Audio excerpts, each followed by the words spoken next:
My guest right now will be Myron Wasylyk, Ukraine's partner for the European PR Rud Pedersen Agency. Good morning. Good morning and welcome. Now, my question is, we recently seen Dmytro Kuleba visiting India, and this is, let's say, the main point of our discussion, but let's take a look at this from a broader perspective. Now, what specific diplomatic initiatives has Ukraine undertaken to address the ongoing conflict with Russia? If we could give a brief overview to our viewers about that. Well, I think it's important to note that diplomatically for Ukraine, there are two main priorities that are not related to the war in terms of lethal weapons. The first priority is to keep the export routes open so that Ukrainian business and Ukrainian farmers can trade their products and goods abroad. This is very important because this is what keeps the economy afloat in Ukraine. It keeps money coming into the economy. It keeps money going into the war effort, into the defense effort against Russian aggression. And it's an important hallmark in the Ukrainian diplomacy to keep the trade routes and the economic export routes open for Ukrainian business throughout the world.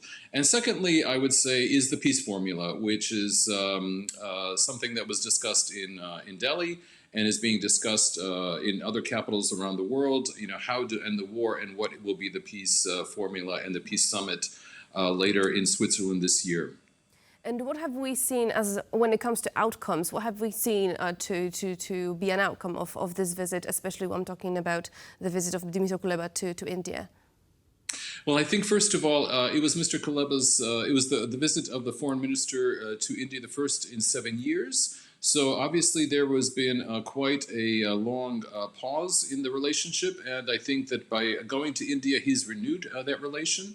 As far as I know, he is setting the stage for potentially President Modi's visit to Kiev, which I think would be a very important diplomatic step, and it would be a very important step in bilateral relationship. And also for India, it would show that India has a heightened interest in Ukraine, and I think possibly transferring some of its global reputation to push for the peace formula.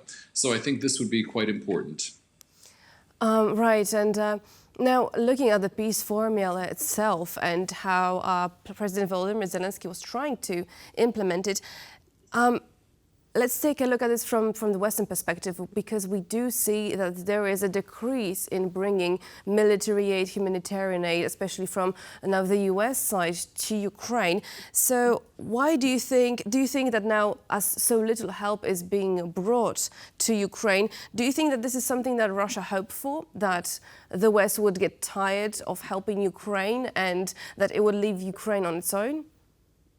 Of course, this is Russia's strategy, is to divide and conquer the West, divide Europe from the United States, divide Kiev from its allies in Europe. Of course, this is their strategy. And I would say that there's not little military help coming to Ukraine. It's just being paused. We know that on April 7th, the U.S. Congress will be taking up the bill for military aid to Ukraine, which we have every reason to believe it will pass. And with that large impetus, we believe that the United States will be back in the game in terms of the supply of weapons. We've also seen the F-16s coming from countries like the Netherlands, like Scandinavian countries. We also see the large initiative of missiles coming from the Czech Republic, Germany, Poland, of course, very active in the military effort. So I would say that it's continuing. It will continue throughout the year. Of course, Putin is trying to use the lull to his advantage, but the bottom line is on the front line, Putin does not have any progress and will not be able to make progress this year with weapons. The only thing he can throw at the front line is more bodies, which are being killed almost every day. In fact, now, when we are looking at the situation in Europe, some analysts claim that Europe had to step up because now with the recent interior problems within the United States and a problem of lack of unanimous response from the Congress. You mentioned that on the 7th of April, there might be a breakthrough and that it's likely that will be passed. But my question is, how likely is it really that the bill will be passed if thus far they had so many problems with getting a unanimous response? What has changed? Well, I think what has changed is, well, first of all, there has always been bipartisan support in the United States for Ukraine, both on the Republican and the Democratic aisle. Unfortunately, the Ukrainian weapons support has been tied up in internal Republican politics, and this has delayed the vote.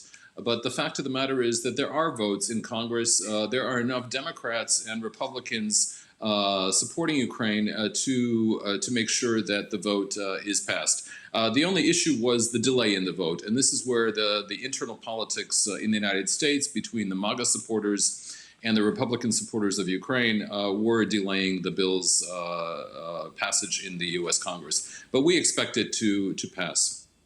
I believe that this is something that Ukraine is eagerly waiting for. Now let's perhaps take a deep dive into the future, if I may. So how do you think Ukraine does plan to address its economic needs through diplomatic channels in the future? What kind of endeavors do we see in that regard? Well, of course, the international support from multinational organizations, the IMF, the World Bank, EBRD, has been very important to stabilize the investment and economic climate in Ukraine. This has helped Ukraine survive through the war over the past 2 years, and also has helped support bounce back from the 2002 economic decline. We saw economic growth last year of almost more than 5%. We see growth again this year, also about 4 or 5%. So it's important to have the international financial support. It's important to attract the investors back to Ukraine.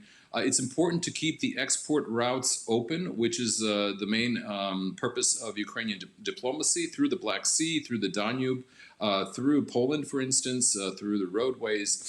So this is quite important, and all these efforts really help Ukraine sustain itself through the war. If these efforts fail, then we will see greater migration or refugee flows into Europe, a greater, I would say, taxing on European governments. So it's in everybody's interest to keep the economy in Ukraine afloat and working and keeping people employed and doing what they need to do to pay taxes to keep the resistance going. Indeed. Well, thank you so much for sharing your insights. Myron Wasylyk was our guest today. Thank you so much. Thank you. Happy Monday.